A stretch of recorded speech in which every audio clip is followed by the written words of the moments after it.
Muraho neza abakunzi ba Blessed Family, twongeye kuza imbere yanyu. Muraho neza, murakomeye.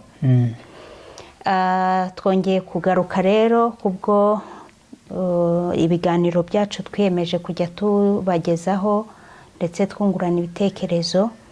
Muri aka kanya muri kumwe na Betty ndetse na Emmanuel. Musanzwe mutumenyereye rero, murakaza neza twongere tuganire. Ubu tugiye mu kiganiro nkuko bisanzwe, ikiganiro cy'umuryango. Ariko mbere yuko dutangira, reka nsabe udushyire imbere y'Imana kugira ngo dutangire ikiganiro cy'uyu munsi. Uwiteka Imana yacu, turagushimye kugira neza kwawe, dushimye urukundo rwawe rudasanzwe rutumye duhurira hano n'abakunzi bacu. Twese turashima ko waturinze ukatugirira neza, tukaba tubonye umwanya wo kuza kuganira ku muryango. Reka ugume dushyigikire muri iki kiganiro, kandi ushyigikire buri muntu wese ugikurikiye. Ugende ujye mu muryango, ugire ibyo ukora, ugire ibyo utunganya, maze tubashe kugira umuryango unezerewe, umuryango wubaka itorero, kubaka n'igihugu. Mu izina rya Yesu Kristo tubyambaje, amen. Urakoze kudushyira imbere y'Imana. Hanyuma rero twongeye guhura n'abakunzi bacu. Hari ibyo twabageneye uyu munsi. Hari ikiganiro cy'umuryango tumaze iminsi dukoraho. Hari series twatangiye kuri communication. Ariko mbere yuko dutangira, turagira ngo twongere twibukiranye ku ijambo ry'Imana. Impamvu rero tuba twirukiranye no ku ijambo ry'Imana nuko muri iyi minsi abantu bavuga ku ijambo ry'Imana, yaba bakorera kuri YouTube nkatwe n'abandi bose, usanga ibintu barabideviye, barabijyanye mu bindi, bivugira inkuru zikurura abantu cyane. Ariko reka tujye dushyiramo iri jambo ry'Imana kugira ngo abakunzi bacu bamenyere yuko tugomba gusoma Bibiliya, ko Bibiliya niwe muhanuzi mukuru. Siko bimeze? Rero karibu kugira ngo utugezeho ijambo ry'umunsi. Urakoze ukomeje kuri icyo kintu cyo abantu bari kuri YouTube. Mu by'ukuri abantu niba ari uko bafite za stress, bakeneye nyine ibintu biraho biri funny, bibasetsa. N'abandi rero baravuga bati reka natwe twinjire muri ibyo kugira tubashe kubona views, tubashe kureba abatureba. Ariko twebwe mu by'ukuri turabashima babajya badukurikira, babasha kwihanganira iminota bakumva iby'ijambo ry'Imana, bakabana natwe. Ibi byo tuvuga bikabagirira umumaro. Imana yacu igumye bashyigikire namwe mu byo muri gukora. Ibyo niko twiyemeje, niyo yazaba umuntu umwe cyangwa babiri, tugomba kuguma mu murongo yivuga butumwa. Ntabwo twazanywe n'amafaranga twebwe ntidukeneye views.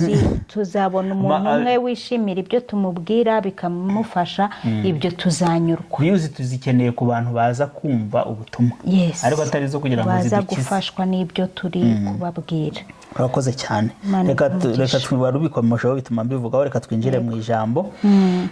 Ndashanga ijambo ry'umunsi wa none turibone muri Matayo ibice 5 umurongo wa 16. Aranditse ngo, abariko umucyo wanyu ubonekera imbere y'abantu kugira ngo babone imirimo yanyu myiza, bahereko bahimbaze So wo mu ijuru. Imana yacu tugirire neza, amen. Uyu murongo ni umurongo uri guhera iyindi mu gika cya mbere cy'iki gice cya 5, aho Yesu yari arimo aravuga. Yabanje kuvuga ku bahiriwe kuva ku murongo wa mbere kumanuka kugera nko ku wa 10 yari arimo aravuga ku bahiriwe.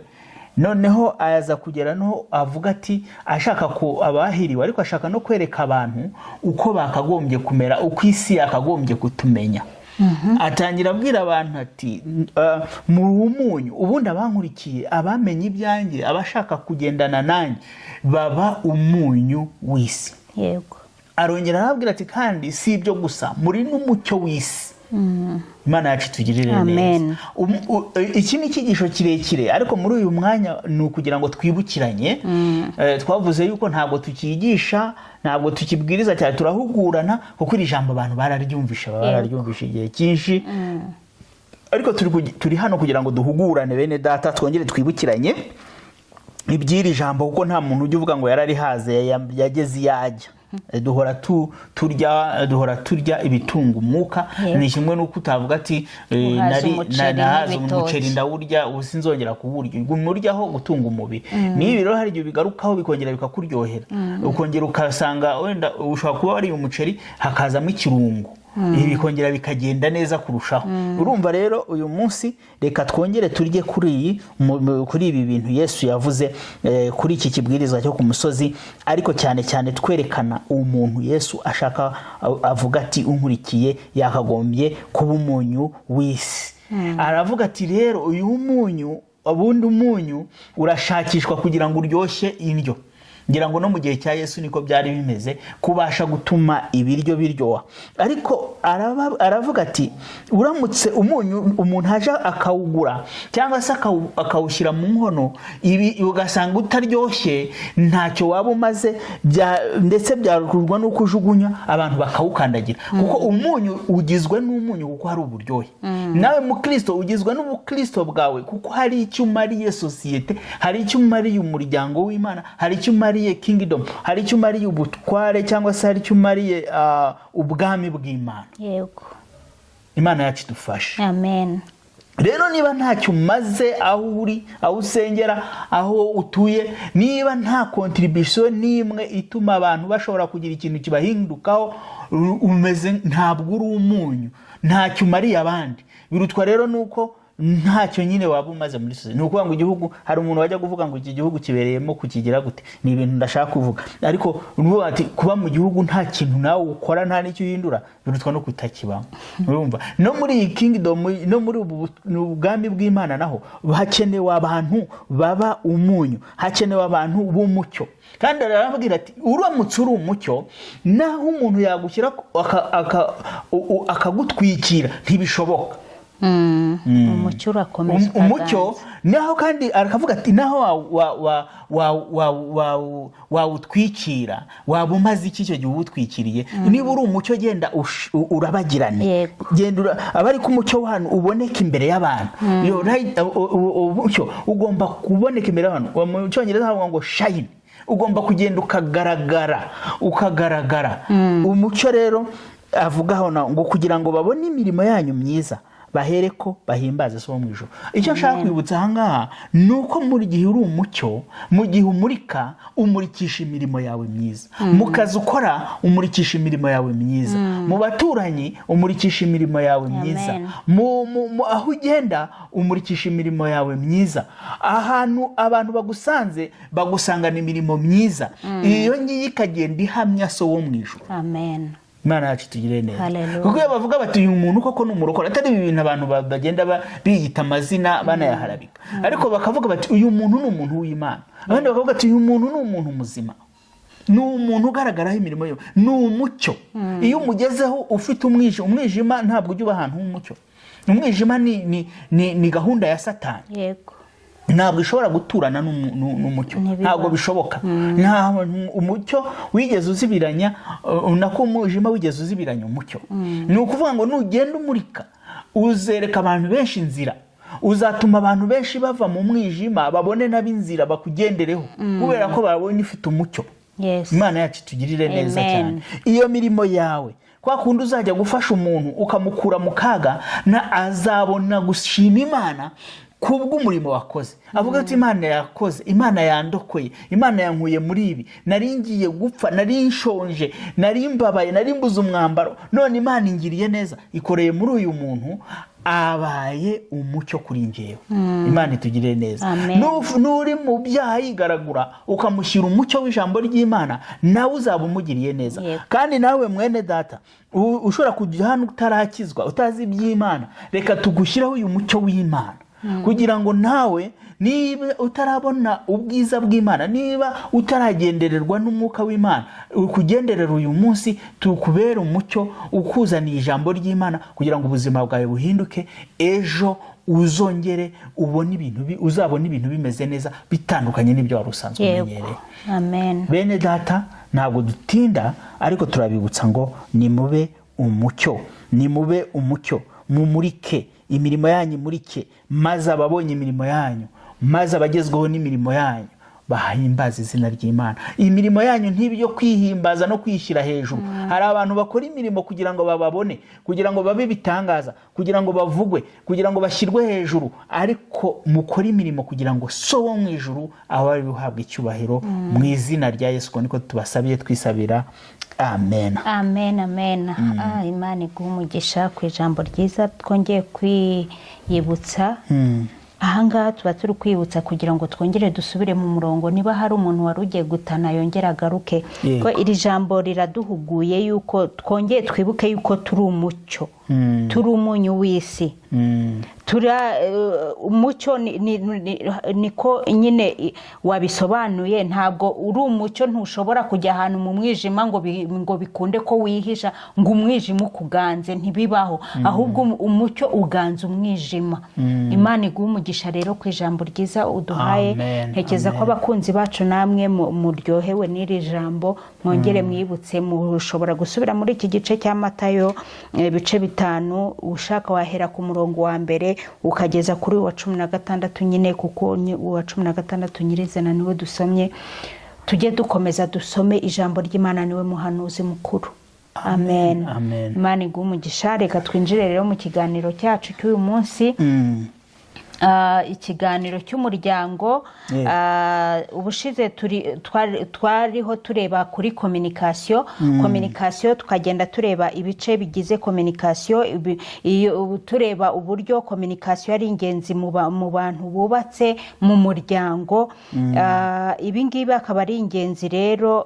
Tukaba tugeze ku kiganiro cya kabiri. Ubushize twarebye icya mbere, tureba communication n'iki, ibigize communication ibintu bitandukanye. Rero uyu munsi tugiye kurebera hamwe ni ibiki bishobora guteza ikibazo cya communication mu muryango, ndetse n'uburyo dushobora gukemura ibyo bibazo, ni gute dushobora kubikemura. Ibyo rero nibyo bintu turi burebere hamwe cyane uyu munsi, kandi turizera ko Imana iza kubana natwe ikatugirira neza. Reka turebe rero ni ibiki biteza ibibazo cya communication mu muryango. Ni ibiki utekereza bishobora guteza ibibazo bya communication mu muryango? Ikintu cya mbere giteza ibibazo muri communication mu muryango, ikintu cya mbere aba ari ubumenyi bukeya bwo mu kumva. Kuko urumva gukominikana, abantu babiri baba bakominika. Iyo rero habuzemo ubumenyi bwo kumva neza ngo wumve icyo umuntu ashaka kukubwira, aho ngaho bishobora guteza ikibazo. Ni ikintu bushize twatinzeho cyane, turi kuvuga ati abantu bige ubumenyi bwo kumva. Tuganiraho umwanya kugira kumva no kumenya uburyo umuntu asubiza. Rero mu bintu byo kumva mugenzi wawe, uyu mwumvishe nabi, nabyo ni ikibazo, misunderstanding. Iyo utabasha kumva umuntu nabi, cyo ni ikindi kintu nacyo. Nako iyo wumvishije umuntu nabi, ntumenye neza ibyo ashaka kukubwira, ibyo nabyo bituma mushobora kugirana ikibazo cya communication.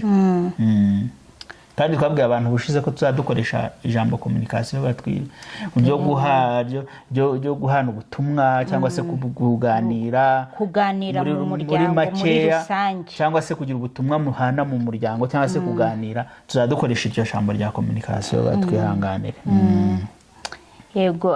Hanyuma ikindi, hashobora no kubaho ikibazo cy'ururimi.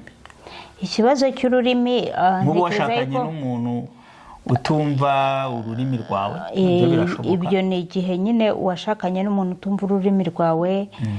Icyo gihe ukaba washakana n'umuntu utavuga, utazi amarenga. Ibyo nabyo ni uburyo ushobora gukominika nawe, ariko amarenga yayakubwira ugasanga ntabwo uri kuyamenya. Biterwa n'aho waturutse, mwebwe ayo mwakoreshaga n'ayo bakoresha, ugasanga ibintu ntibihura. Ni ibibazo by'umuco. Ibibazo by'umuco bigira ibintu byinshi, kandi burya no mu gihugu n'ubu mu Rwanda tuvuga ko dufite umuco umwe, ariko hari igihe usanga nk'abantu bo muri aka gace bafite ukuntu babayeho, wabageramo bikaba byabasha kugutonda, bigatuma na communication. Hari abantu baba bari open, hari abantu bavuga bati tuvugishije nk'abantu nko mu majyaruguru bavuga bati abantu baho bari open, ibyo bavuze nyine yakivuze, ariko hakaba abandi bakubwira bati bigeze i Butare ngo Munyanduga araranye ngo harya n'umukino barya baza Kibungo ngo nta kigenda, kuko ko bose bavuga bati umwe aryarya undi n'akaryarya undi.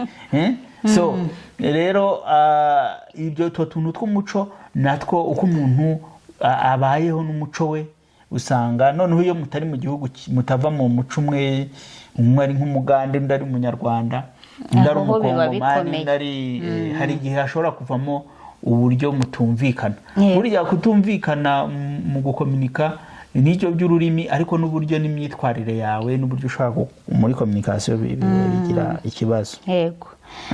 Communication ishobora no kutagenda neza. Hari ikindi kintu kimwe cyo kugabanuka kw'icyizere hagati muri mwebwe. Icyizere ni ikintu gikomeye, kuko cyubatiyeho umuryango n'ibindi bintu byose. Kuko ibintu wambwira ntakwizeye n'ubundi ntacyo bimaze, ntabwo mbiha agaciro gahagije. Nk'ubu bitangira ariko wenda mushobora mujya kubana mwari muhuje, mwari mufitanye icyizere.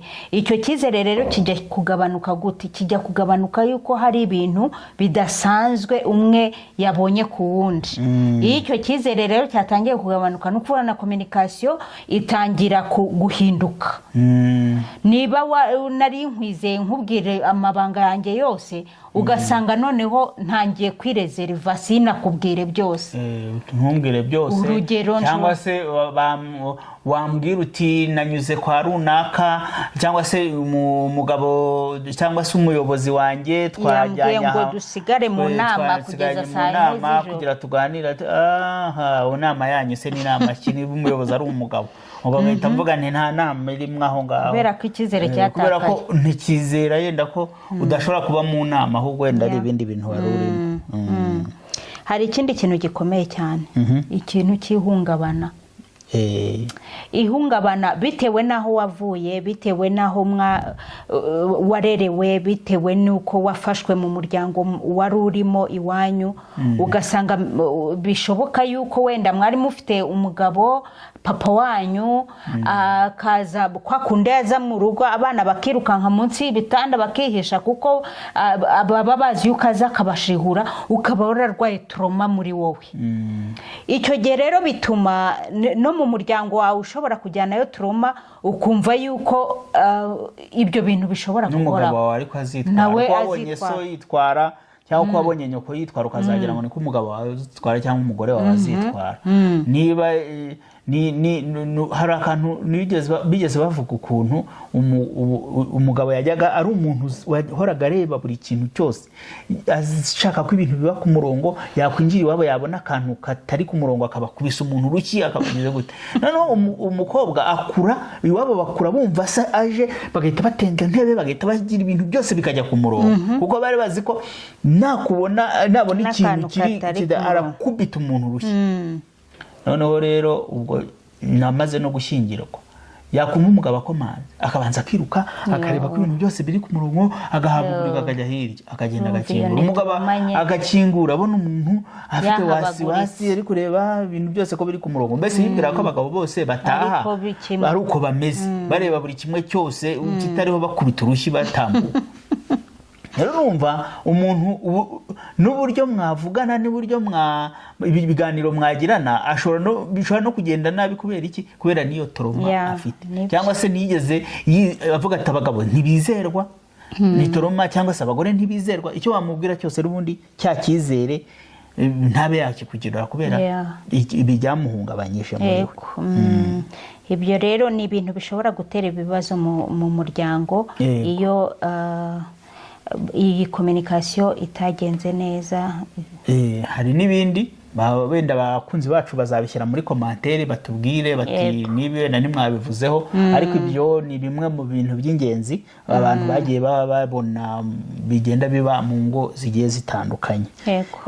So rero iyo hatarimo uwo mwuka mwiza wo kuganira, wa communication itagenda neza mu rugo, hari ibintu bipfa. yani definitely. ari ibintu bitatu by'ingenzi abantu bavuzeho bipfa cyane kurusha ibindi. Icya mbere ni ukwisanzuraho, kwisanzuranaho harimo na gahunda yo guterura akabariro mu muryango, kuko ubundi kwisanzuranaho ibyo bita intimacy irinjira igera no kuri ubwo buryo abantu bagera no kuri bisanzuranaho bumva umwe yisanga mu wundi ukuntu, bigera rero no kuri iyo gahunda yindi yo kubaka urugo, yo gutera akabariro. Yego, ushobora kuvuga kubaka urugo ukagira ngo ni no urumva nyine iyo harimo ikibazo mu by'ukuri mu gusangirana amakuru, mu gusangizanya amakuru mu rugo, gukominika, kuvugana, kugira gute, byose ibintu byose iyo byagenze nabi biteza ibibazo. Hari ibyiyumviro byanyu bishobora nabyo kumanuka,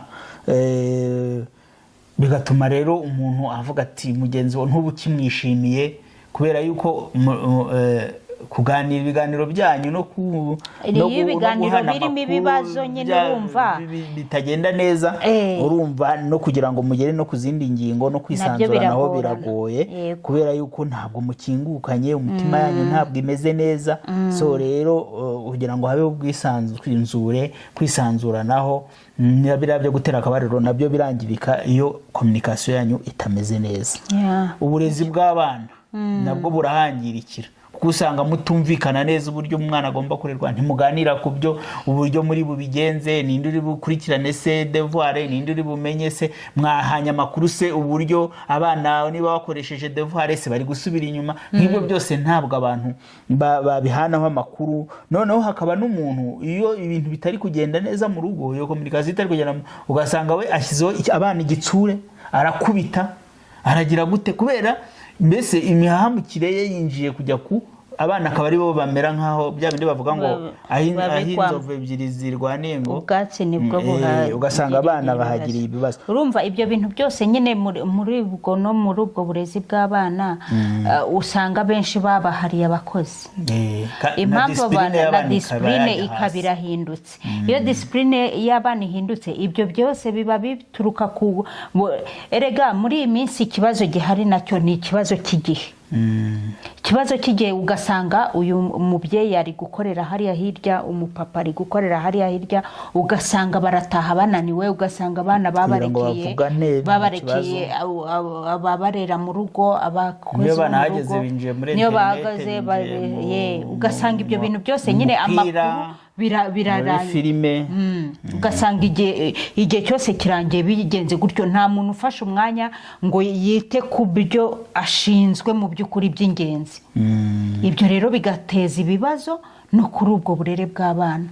Ikindi kintu bavuga nacyo kihangirikira ni ibijyanye n'umutungo, finance, gukoresha amafaranga. Ni itegeko rwose, iyo mutumvikana hari igihe umwe asesagura avuga ati wenda nawe kubera ko ntimuhaganire, ntimuhane amakuru, mwicara ngo mupange, akavuga ati nabonye narabutswe nabonye yaguze ziriya nkweto zishobora kuba ni n'iz'amadolari 100 kandi nanjye ngomba kwifata neza, nanjye ngomba kugira gutya, ko numvishiye ngo bagiye ngo kunywa, nanjye reka ngire gutya. Urukumva, ugasanga rero n'ibyo umutungo ahubwo mu rukurushanwa gusahura urugo rwanyu, mukamera nk'abisahura.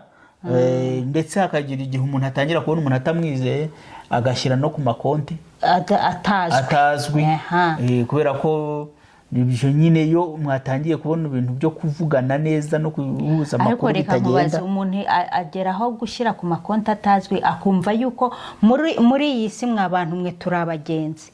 Ejo mu gitondo ushobora kwirirwa muri iyi si, nijoro ntuyiraremo. None ni gute uvuga ngo mugenzi wawe mubana umunsi ku wundi uramuhisha konte y'amafaranga utunze mu rugo, nayo kutunga abana banyu, niba nta bana muranagira, umugenzi wawe agomba kubigeraho uruhare. None se nk'ubu wiriwe muri iyi si, ejo ntuyitahemo, byagenda bite?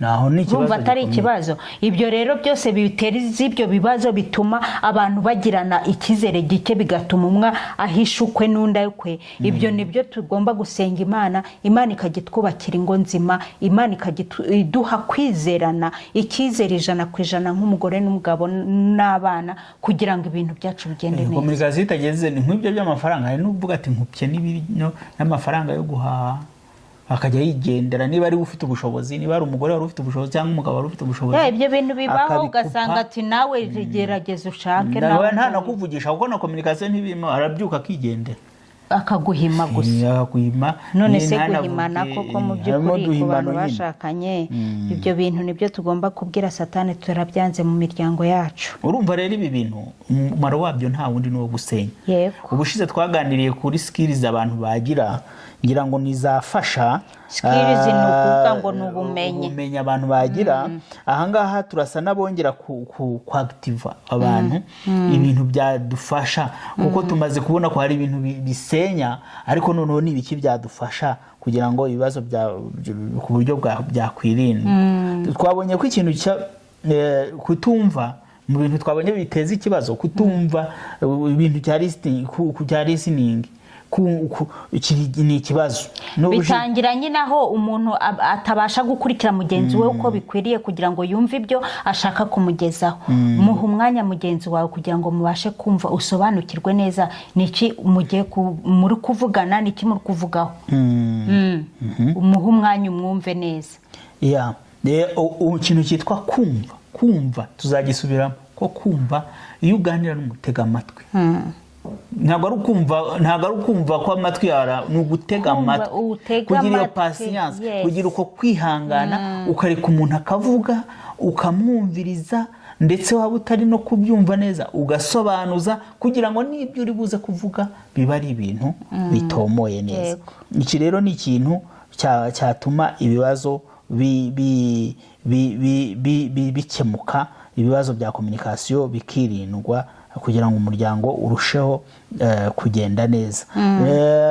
Dusomye ijambo tubikuraho muri Yakobo wa mbere ibice 19, niba ushobora guhita ubona iryo jambo.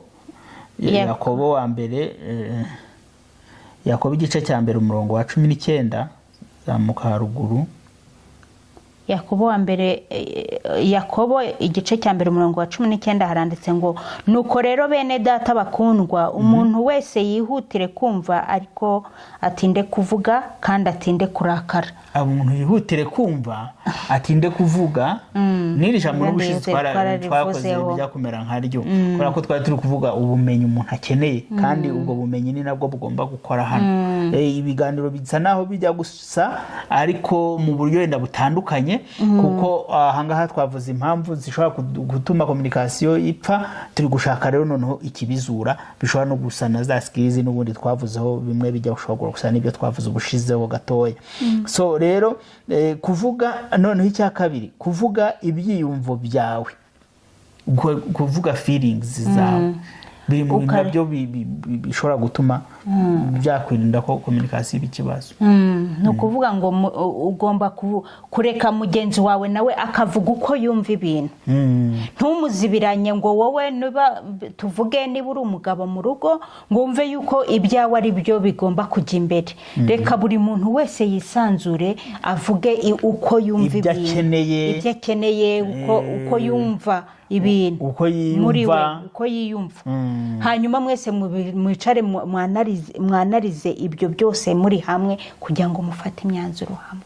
Kwerekana ibyiyumviro byawe na emotion ntabwo ari ubugwari, kuba wageraho ndetse werekana ko ufite n'amarira, kuba kwerekana ntabwo ari ubugwari, ahubwo ni uburyo bwo kwereka mugenzi wawe ko umubohokeyeho, kandi kuri kumwereka neza ibiri mu mva mutima yawe. Kuko umuntu ushaka kukubeshya, hari igihe atakwereka yuko afite n'amarangamutima, ahubwo ati aba bantu ntibazatubone tubabaye. Burya tuba dufekinga uburyo tuba turi kwerekana ishusho tudafite. Burya muri komunikasiyo ntabwo aba ari byo, kuko ntabwo uba ukominika ibikurimo, uri kwanga ko umuntu amenya ibikurimo, ariko ukishushanya ukavuga abantu ntibamenye ko tutariye. urumva abanyarwanda tujya twihagararaho ibintu twita kwihagarara. Aha rero mu buryo bwo kugira ngo ntitwihagarareho, reka twereke mu gihe nkuko n'umugabo wawe n'umugore wawe n'urugingo rumwe, mwereke uko umeze, niba ubabaye bimwereke, niba wishimye nabibone, ntabwo ugomba kugira ngo ubinyure hejuru. Reka tubishyigikize ijambo ryo mu gitabo cya mbere cy'Abakorinto cyangwa se urwandiko rwa mbere rw'Abakorinto igice 12 umurongo 25-26 haranditse ngo kugira ngo umubiri utirema ibice, ahubwo ingingo zigirirane. Urugingo rumwe iyo rubabaye, ingingo zose zibabarana narwo, cyangwa iyo urugingo rumwe ruhawe icyubahiro, ingingo zose zishimana narwo. Turi urugingo. Ijambo ry'Imana ratubwira ngo niyo mpamvu muzaba umubiri umwe. No kuvuga ngo uru urugingo rwanjye ndi urugingo rwawe, ntabwo nahisha kubabara kwanjye ngo bikunde, kandi nkuriho no kubihisha nta nubwo byoroshye, ariko uzi ko umuntu mubanye uhita umenya neza ko feeling ameze. Iyo ahinduye isura urabimenya, iyo yishimye urabimenya, iyo ababaye ukabimenya. Wenda ushobora kutamenya neza exactly ahantu umusonga uherereye, ariko ubona ko ari ku musonga. Yego. Ntabwo wabyirengagiza. Iyo ubyirengagije ububeshyi, kuko turi umubiri umwe. Buriya niba Imana yavuze ngo muzaba umubiri umwe, ntitubwire ngo ntabwo turi umubiri umwe, ko mu mubiri umwe ntabwo ino rishobora guhisha urutoki ngo ntabwo bizi, ko byose binyura mu bwonko bikabona bikumva uko umubiri uhagaze. Wenda amaso adahari urutoki ntabwo rwamenya ko wenda hari hakomeretse, information izava no ku maso n'urugero. Ikindi kuganira nta kwitana ba mwana, gukritikana ku bintu bya criticism. Ibyo bintu rero gukritika biva kuba umuntu umwe ari gupinga umuntu, umwe apinga mugenzi we, akumva yuko we ibyo avuga nta gaciro, no kujora ibintu nk'ibyo, ngo mva nawe, ngo mva aravuze, mwaba muri kuganira n'umuntu uvuze iki. Hari n'umugore nigeze ababwira ngo yabwiye umugabo ari mu bande, ngo mva nawe ngo aravuze mu bandi. Ariko reba noneho mu kuganira niyo mwaba muri babiri, ntabwo ugomba arabishenye ibyo uri kuvuga, none se ubwo urumva ugikomeje cyangwa urahita urekeraho, kuko wowe already yakubwiye yuko ibyawe nta kintu bimaze. Uravuga iki se? Nta kintu bimaze, urabyihorera. Nibyo wari ushaka kugira umusangize, byose ubyihorere wicecekere. Ubwo rero communication iragize gute? Irapfuye. Kuko yashatse gukritika, wenda ataranumva n'ukuri, atarumva abantu nk'abari mu guhinda, ataranumva n'imvano y'ikintu, agahita washaka kugusekura nyine. So ibyo rero birimo no kumenya uburyo wakira ukanatanga na feedback, kuko hari na feedback zo gukritika umuntu, zo kumwereka feedback. Hari feedback ushobora guha umuntu itari positive, cyangwa se kubwira umuntu ushaka nko kumutwama ariko ku bintu bitari byiza yakoze. Icyo gihe nabyo nukumenya strategy yo kumubwira, no kubikorana ubugwaneza. Reka mu bantu babiri nta nkayaciye amabere, no kuvuga ngo umuhaye feedback mu buryo bworoheje butamukomeretsa, butagira ntibyatuma atabyumva. Arabyumva n'ubutaha akazabyitaho yumvishe neza bya bintu wamubwiye, arega wabimubwiranye ubugwaneza n'amahoro n'urukundo. Soma Abefeso 4:29 aranditse ngo ijambo ryose riteye isoni ntirigaturuke mu kanwa kanyu, ahubwo ko mubonye uburyo mujye muvuga iryiza ryose ryo gukomeza abandi, kugira ngo riheshe abaryumvishe umugisha. Amagambo yacu bari meza. Yego. Naba amagambo aza gukomeretsa.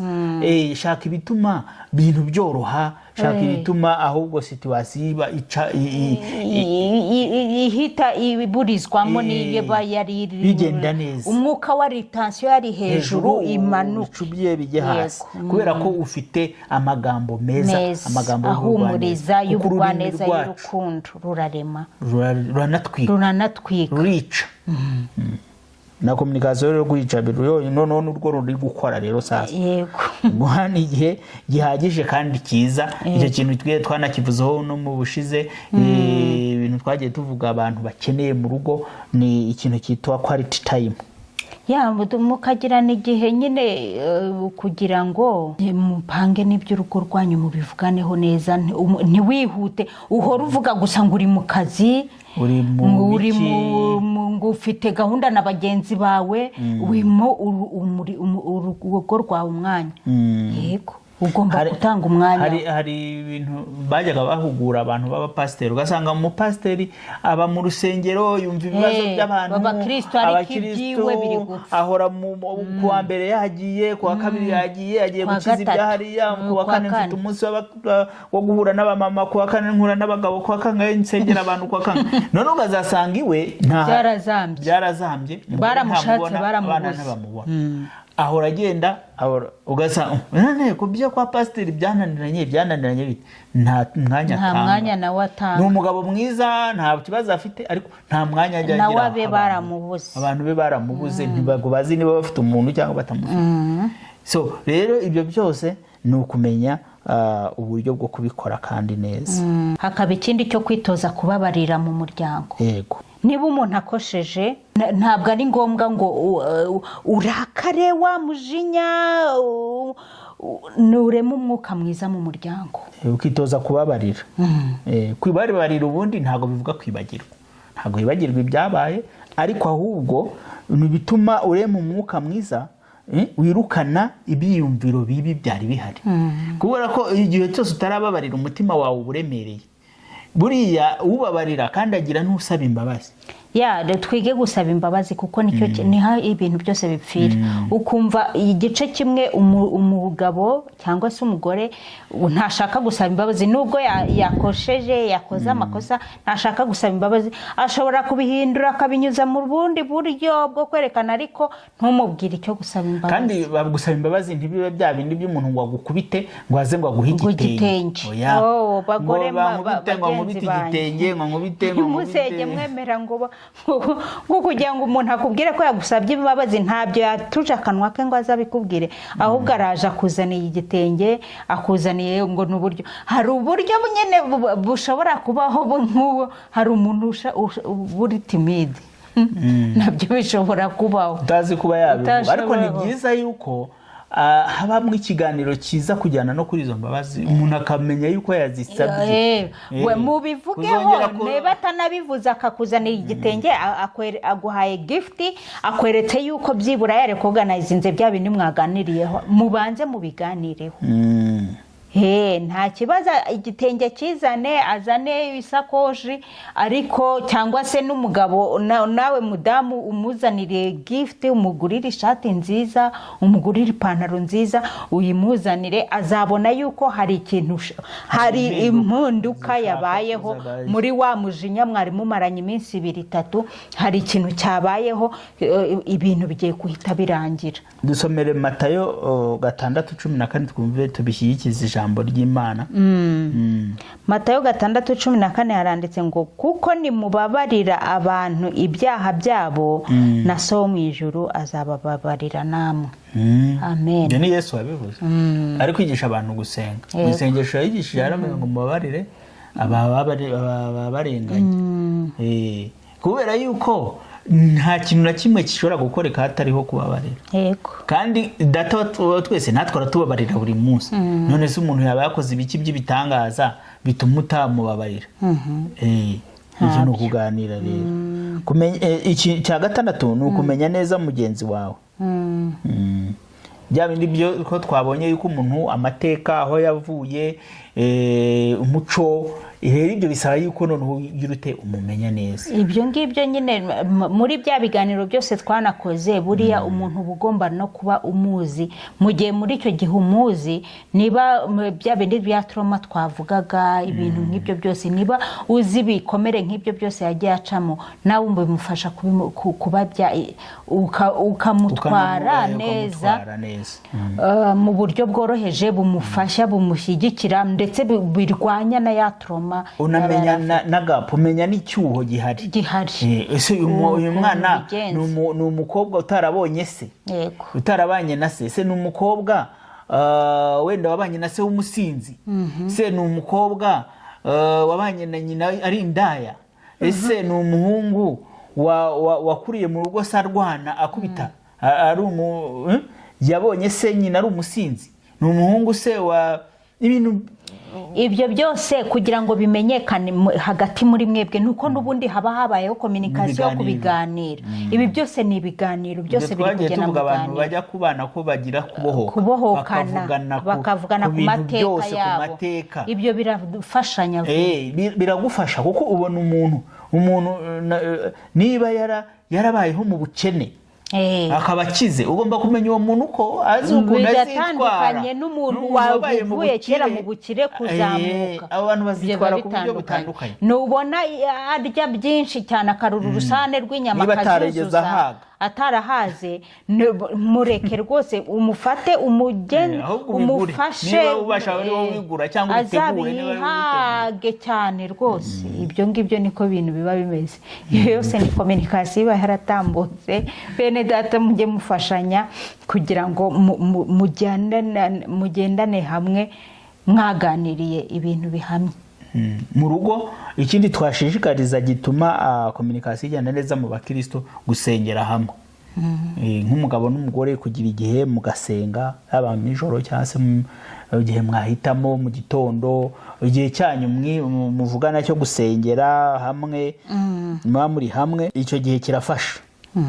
Kubera iki? Kubera yuko nta muntu ushobora gusengana n'undi. Ijambo ry'Imana ritubwira ngo mbere yuko utengana na mugenzi wawe mugomba kuba muhuje kandi mwikiranuye, urumva, mwaturirana ibyaha byanyu. Ijambo niko ritubwira. Mu byatumye communication itagenda neza burya n'ibintu bibi biba byinjiyemo. Iyo musenganye rero ntago mwajya gusenga mwese mufunze, mugomba kubanza mukabohoka ku cyaha mufite mukajya mwasenga. Iyo musengana rero ukabona umwe araje araryamye ntimubashe gusengana, n'undi ahise aryama, haba harimo ibibazo byabaye danje. Rero mugomba kugaragaza ntago dusenga ko tubanze ndasengana nawe tutitunganyije.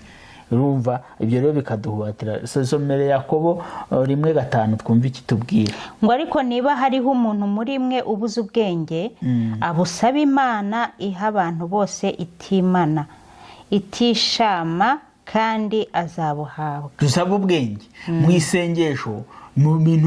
Isengesho ridufasha dusaba Imana ubwenge. Imana ikaduha ubwenge bwo kugira ngo tumenye uko tubana no mugenzi wacu, tugire uko communication yacu igenda neza. Isengesho ni ry'ingenzi, risaba ubwenge, kandi ntabwo dushobora kuryinjiramo tugize dute tutitunganyije. Yego. Amen. Ikintu cya nyuma rero tugiye guha abantu bacu ni ikihe? Niyo byananiranye. Iyo byananiranye rero habaho umuhuza, gushaka ubujyanama, umukansara. Hari ibintu ubujyanama buri mu bice bibiri. Hari uburi informal cyangwa se cyangwa ubure informal, ubumvi cyangwa formel cyangwa informel. Nuvuga ngo hari ubunyuzi ubwo ushobora kubona bisanzwe bitari by'umuntu wabyigiye. Wenda mu bandi bantu bagenzi banyu, inshuti zanyu, amakapo na inshuti zanyu z'umuryango mwiza, mubona mwakwisanzaho ukabafasha mu gukemura ibibazo bya communication cyangwa se ibibazo mufitanye bituma mugirana amakimbirane aturutse kutumvikana ku bintu, bakaba babagira inama. Cyangwa se hakabamo uburyo bunyuze mu buryo bw'ubuhanga, buri professionnel ku bantu babyigiye. Ukaba mwashaka umuntu ufasha imiryango kugira ngo ibashe kuzamura communication yabyo. Wabo ngabo ni abantu bashobora no kubafasha kuko bo urumva barabyize, bafite imyitozo bashobora kubakoresha kugira ngo communication muyitoze, muyizamure. Urumva, bashobora no kubashyira n'ahantu habereye koko kugira ngo baganire namwe muri ahantu hameze neza habikwiriye. kandi urumva iki kintu rero gishoboka byagenze gute? Gishoboka ari uko mwebwe mubyumvikanyeho kandi kuko ntabwo ibi bintu bishobora kuba, iki kintu ntabwo gishobora kubaho mutacyumvikanyeho, kuko n'ubundi nibaha amasomo umuntu umwe cyangwa se niba wegereye inshuti yanyu uri umwe mugenzi wawe, urumva hari ikindi ari bubabuze, urumva hari akaelementi ka communication kabayemo kugira ngo mwemere ko hari ibyabananiye mwe babiri, kujya mushaka babafasha. Ibintu byatunaniye ntabwo turi kugera kuri resultat, ntabwo turi kugera ku byo twifuza, reka dushaka abantu badufasha. Urumva ko ni intambwe nziza. Yes, biba bisaba kugira ngo mube open mu mitima yanyu, ntimuhishe ibyiyumvo byanyu, ntimubihishe ngo ku buryo ukomeza gukomereka mu mutima, wigire yuko nyine ukomeze usohoke hanze kandi ufite igikomere ku mutima, ukomeze useke kandi ufite ikibazo. Umuntu akaba open avuga ati ibintu twarabigerageje, twebwe twagerageje kugerageza uburyo twajya tuganira tukagira uburyo dushyira ibintu ku murongo, ariko ndabona tugifite faiblesse cyangwa se nacyabona tugifite imbaraga nke muri reka dushaka umuntu wadufasha. Ibyo ni ibintu byiza cyane.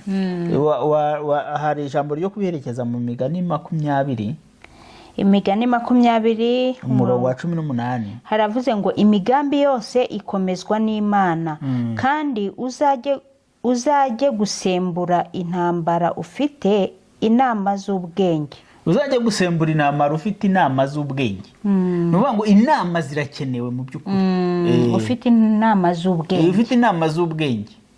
Inama ziturutse ku bandi zirakenewe.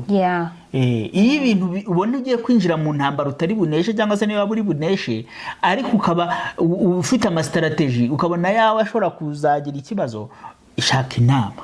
Yego.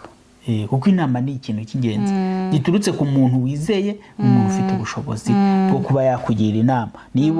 Niba winjiye muri ikibazo runaka, ukaba hari ikibazo cyo ukabona communication utumvikana n'umuntu bitewe n'uburyo yabayeho, wenda akaba atarakubwiye amateka ye ngo muyakize, kuko hari uburyo bwo gufasha umuntu niba ari nka toroma iteza ibibazo. Hari abakansera ba toroma bashobora kugenda bakabafasha kugira ngo hari uburyo bafasha uwo muntu akazagera ku rwego rushimishije. Nibyo umwanzuro rero kugira ngo twihutire abantu baduteze amatwi. Abantu bashakanye ntabwo bagomba gutuma communication ibasenyera. Oya rwose, twamaze kubona yuko ibintu byoroheje rwose, abantu bafunguke mu mutima. Yego. Abantu bagerageze gushaka kumva, abantu bagerageze gushaka gucisha bugufiya mu gihe cyo kuganira, mu gihe cyo kugira ibintu babwirana, bamenye niba ari amakuru bamenye kuyadigera neza, niba ari ibyo umuntu ashaka gukora, niba ari ibyo akubwira ati kora ibi naha bigende gutya, ubanze ubyumve, ubanze wumve ko wumvishe, urumva, kandi uganduke umere neza. Niba habayemo n'ibibazo muba mutumvikanye ku kintu runaka, menya gusaba imbabazi, menya yuko kandi kubabarira nawe ari ingenzi, kandi musenge Imana. Amen. Musenge Imana kuko Imana irahari, urugo rugiye mu Imana nta kintu kirukoma imbere cyane rwose.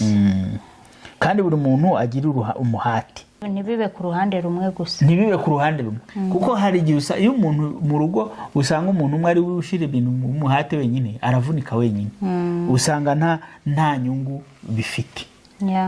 Imana yacu itugirire neza. Kandi Imana igumye bashoboze abafite ibibazo muri kunyuramo byo kubasha kuba mutari kumvikana, communication yanyu itameze neza, icyizere kiri kuba gike kubera yuko communication yanyu itameze neza, turabasabira Imana kugira ngo Imana yo mu ijuru ibagenderere, ibaha ubwenge. Ibaha ubwenge bwo kumenya uburyo mwakemura ibibazo biri mu muryango, niba kandi bibayoboye mukabona mwebwe biri kubarenga, mushake abavandimwe, mushake inshuti, mushake ababyize bashobora no kubafasha kugira ngo mubashe kuva mu kazitiro murimo, ntimusenyerwe n'ikintu cya communication mu rugo rwanyu. Imana yacu ibagirire neza cyane kandi natwe tugirire neza. Amen, amen. Murakoze bavandimwe gukurikirana iki kiganiro, mujye mukomeza mu bisangize n'abandi kugira ngo twese twunguke ubu bumenyi. Ni ukwiyibutsa, hari abantu benshi baba babizi, ariko ni ukugira ngo twiyibutse kandi dukomeze turusheho no gusengera ingo zacu kugira ngo dukomeze tugire imiryango imeze neza, kandi nicyo Imana iba yaraturemeye.